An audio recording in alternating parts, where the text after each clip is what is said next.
Next, importance of capital structure.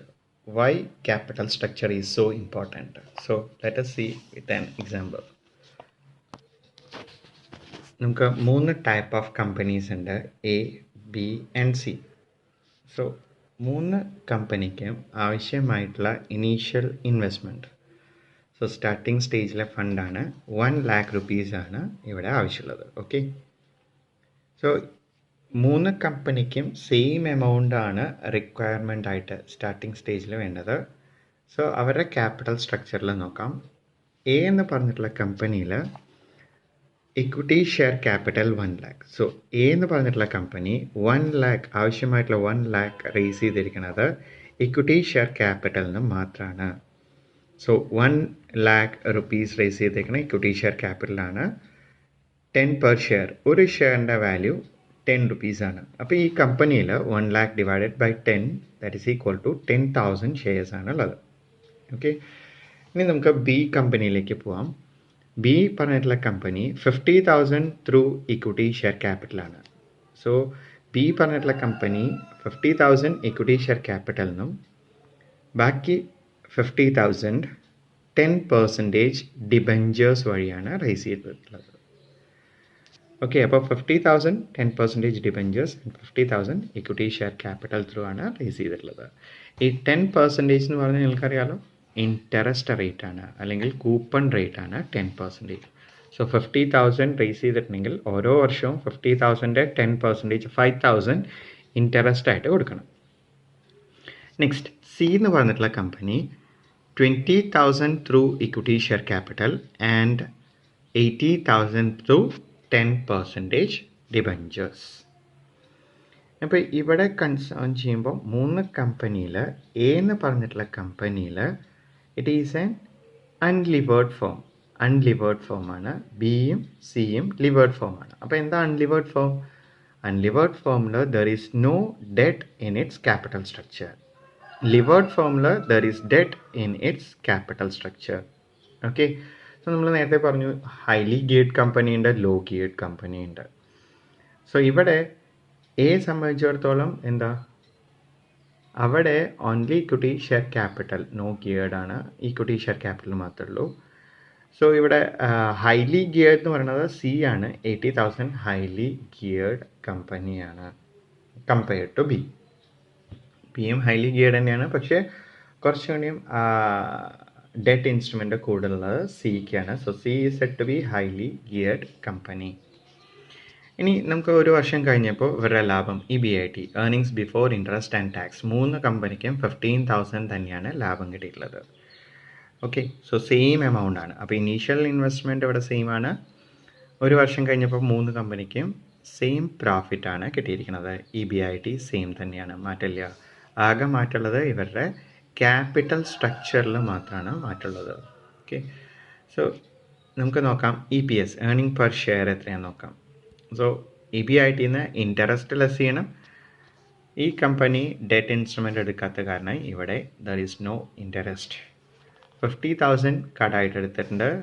So ഇതിൻ്റെ 10% interest ആയിട്ട് അടയ്ക്കണം 5,000. 80,000 ഇവിടെ കടമായിട്ട് എടുത്തിട്ടുണ്ട്. 10% ഇൻട്രസ്റ്റ് അടയ്ക്കണം 8,000. സോ EBT 15,000 തന്നെയാണ്, കാരണം എ എന്ന് പറഞ്ഞിട്ടുള്ള കമ്പനി എന്തില്ല, ഡെറ്റ് ഇൻസ്ട്രുമെൻ്റ് ഇല്ല. സോ 15,000. ബി എന്ന് പറഞ്ഞിട്ടുള്ള കമ്പനിയിൽ 5,000 ഇൻട്രസ്റ്റ് ലെസ് ചെയ്യുന്നുണ്ട്, ബാലൻസ് 10,000 ആണ് വരുന്നത്. ഇനി സി എന്ന് പറഞ്ഞിട്ടുള്ള കമ്പനിയിൽ 8,000 ആണ്, ബാലൻസ് 7,000 ആണ് വരുന്നത്. ഒരു എക്സാമ്പിളാണ്, ടാക്സ് റേറ്റ് 10% ആണെന്ന് വിചാരിക്കുക. 10%, ലാഭത്തിൻ്റെ 10% ടാക്സ്. സോ 15,000 ആണെങ്കിൽ 1,500 ടാക്സ്, 10,000 ആണെങ്കിൽ 1,000 ടാക്സ്, 7,000 ആണെങ്കിൽ 700 ടാക്സ്. ഏർണിങ്സ് ആഫ്റ്റർ ടാക്സ് 13,500 ആണ് എ എന്ന് പറഞ്ഞിട്ടുള്ള കമ്പനി. ബി എന്ന് പറഞ്ഞിട്ടുള്ള കമ്പനി 9,000, സി എന്ന് പറഞ്ഞിട്ടുള്ള കമ്പനി 6,300. സോ ഏർണിങ്സ് ആഫ്റ്റർ ടാക്സിൽ വ്യത്യാസം വരുന്നത് ഇവിടെ ഇൻട്രസ്റ്റ് പേ ചെയ്യുന്നുണ്ട് അല്ലേ. സോ അത് കാരണമാണ് ഏർണിങ്സ് ആഫ്റ്റർ ടാക്സിൽ ഇവിടെ ഡിഫറെൻറ്റ് 13,500, 9,000 ആൻഡ് 6,300 കിട്ടിയിട്ടുള്ളത്. പ്രോഫിറ്റ് ഇവിടെ സെയിം ആയിരുന്നു, 15,000 തന്നെയായിരുന്നു മൂന്ന് കമ്പനീസിന്. ഇനി ഏർണിംഗ് പെർ ഷെയർ ആണ്. സോ ഏർണിംഗ് പെർ ഷെയർ ഇങ്ങനെ കാൽക്കുലേറ്റ് ചെയ്യാം. Net income available to equity shareholders. So 13,500 ആണ് divided by number of shares ആണ് വരുന്നത്. അപ്പോൾ ഏർണിംഗ് പെർ ഷെയർ എന്ന് പറഞ്ഞിട്ടുള്ള കമ്പനിയിൽ നെറ്റ് ഇൻകം 13,500 ആണ്. ദെൻ ഇവിടെ ഷെയർസ് വരുന്നത് 10,000 ഷെയർസ് ആണ്. 1 lakh ഡിവൈഡഡ് ബൈ 10,000 ഷെയർസ് ആണ്. So 13,500 divided by 10,000 that is equal to 1.35. ഇനി ബി എന്ന് പറഞ്ഞിട്ടുള്ള കമ്പനിയുടെ നോക്കാം. Net income available to equity shareholders 9,000 ആണ് divided by total number of shares. ഇവിടെ 50,000 ഷെയർസ് ആണുള്ളത്. ഒരു ഷെയറിൻ്റെ വില 10 രൂപയാണ്. So 5,000 shares. So 9,000 divided by 5,000 that is equal to 1.80. Then C എന്ന് പറഞ്ഞിട്ടുള്ള കമ്പനിയിൽ E P S earning per share 6,300 divided by 2,000 that is equal to 3.15. So ഇതും തന്നെ നമുക്ക് മനസ്സിലാവാം. ഏർണിംഗ് പെർ ഷെയർ ഡിഫറൻസ് വന്നു. എ എന്ന് പറഞ്ഞിട്ടുള്ള കമ്പനിയിൽ 1.35 ആയിരുന്നു ഒരു ഷെയറിന് ഏൺ ചെയ്യണത്. പക്ഷേ സി എന്ന് പറഞ്ഞിട്ടുള്ള കമ്പനിയിൽ 3.15 ആണ് ഏൺ ചെയ്യണത്. സോ ഇത് എന്തുകൊണ്ടാണ് ഡിഫറൻസ് വന്നിട്ടുള്ളത്? ഇവരുടെ ഇനീഷ്യൽ ഇൻവെസ്റ്റ്മെൻറ്റ് സെയിം ആയിരുന്നു, അവർക്ക് കിട്ടിയിട്ടുള്ള ലാഭം സെയിം ആണ്. പക്ഷേ ക്യാപിറ്റൽ സ്ട്രക്ചർ ഉള്ള കാരണമാണ് അവർക്ക് ഇത്രമാത്രം വേരിയേഷൻ വന്നിട്ടുള്ളത്. സോ ക്യാപിറ്റൽ സ്ട്രക്ചർ ഇമ്പോർട്ടൻ്റ് ആണ്. ക്യാപിറ്റൽ സ്ട്രക്ചർ പ്രോപ്പറായിട്ട് ചൂസ് ചെയ്ത കാരണമാണ് ഇവിടെ റിട്ടേൺ കൂടിയിട്ടുള്ളത്. ഇതാണ് ഫേവറബിൾ ഫിനാൻഷ്യൽ ലിവറേജ് എന്ന് പറയും. It is known as trading on equity.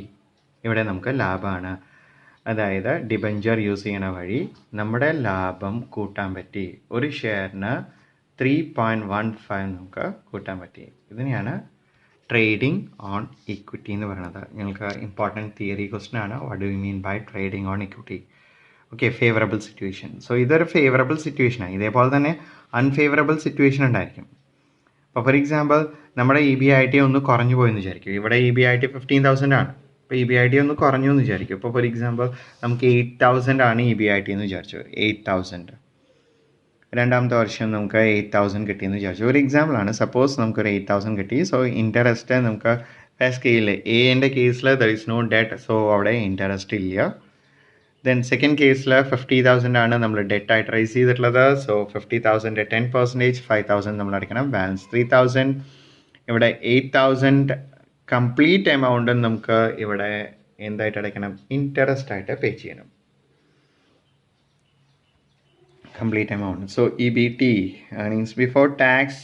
So ഇതിൽ 8,000 ആണ്, 3,000 ആണ് ഇവിടെ ഇല്ല. കാരണം കിട്ടണ എമൗണ്ട് കംപ്ലീറ്റ് അവർക്ക് ഇൻട്രസ്റ്റ് പേയ്മെൻറ്റിന് തികയുന്നുള്ളൂ. സോ ഇന്ന് ടാക്സ് ലെസ് ചെയ്യുമ്പോൾ 7,200 ആൻഡ് 2,700 ആണ്. Earning per share 7,200 divided by 10,000 0.72.